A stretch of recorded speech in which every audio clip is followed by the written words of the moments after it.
भोलापुर के जंगलों में टुनटुनी चिड़िया अपनी माँ टूनी चिड़िया के साथ रहा करती थी। टुनटुनी को सिलाई करने का बहुत ही शौक था। उसको जब भी मौका मिलता वो अपनी माँ की सिलाई मशीन निकालकर सिलाई करने बैठ जाती थी। माँ, ये देखो ना, मैंने कितनी अच्छी फ्रॉक सिली है। अरे वाह बिटिया, तूने तो बहुत अच्छी सिलाई की है। लेकिन बेटा, तू अपनी पढ़ाई पर भी ध्यान दे। मैं तुझे एक बड़ी अफसर बनाना चाहती हूँ। तेरी परीक्षा होने वाली है और तू सिलाई करने में लगी रहती है।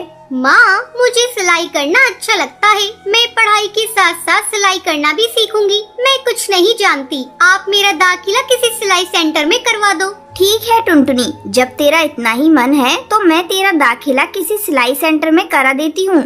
अगले दिन टूनी चिड़िया टुनटुनी का दाखिला एक सिलाई सेंटर में करा देती है। टुनटुनी चिड़िया बड़े मन लगाकर सिलाई और पढ़ाई दोनों ही मन से करने लगती है। कुछ दिनों बाद उसकी पढ़ाई पूरी हो जाती है और वह घर आती है। तभी बबली कबूतरी उसके घर आती है।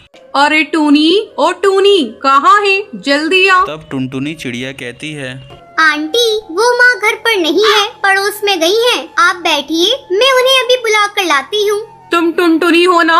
कितनी बड़ी हो गई है। जब मैंने तुझे देखा था उस समय तू बहुत छोटी थी। पहचाना मुझे? मैं तेरी बबली आंटी हूँ। टुनटुनी, तू जाकर अपनी माँ को बुला ला।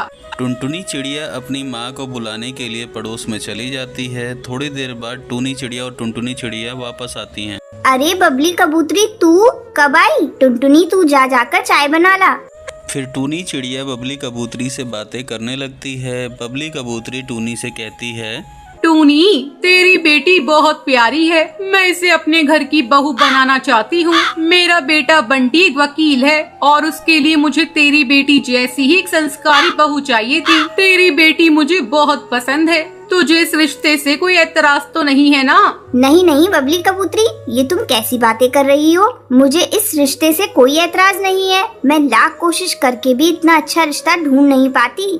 फिर बंटी कबूतर और टुनटुनी चिड़िया की शादी हो जाती है। टुनटुनी बहुत खुश थी और वह अपने ससुराल में एक बच्चे को जन्म देती है।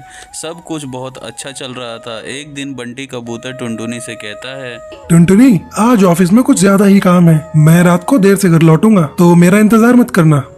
इतना कहकर बंटी कबूतर वहां से उड़ जाता है। उसके जाते ही कालू कौआ वहां पर आता है और वह कहता है, गजब हो गया टुनटुनी बहन। जब बंटी कबूतर अपने ऑफिस जा रहा था तब एक बाज ने उस पर हमला कर दिया, जिसमें उसकी मौत हो गई। इतना सुनते ही टुनटुनी चिड़िया जोर जोर से रोने लगी।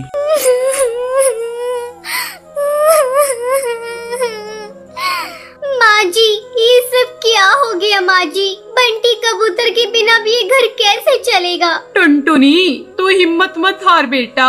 ऊपर वाले की मर्जी के आगे किसी की नहीं चलती। इस प्रकार कुछ समय बीत जाता है। टुनटुनी चिड़िया अपना गम भुलाकर सिलाई मशीन लेकर सिलाई करने लगती है।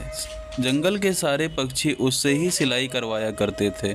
एक दिन हरा कबूतरी कहती है, टुनटुनी, तू तो इतनी अच्छी दर्जी है। इसके बारे में तो मुझे पता ही नहीं था। कम पैसों में बहुत अच्छे कपड़े सिल देती है। तू ऐसा कर, अपना एक बुटीक खोल ले।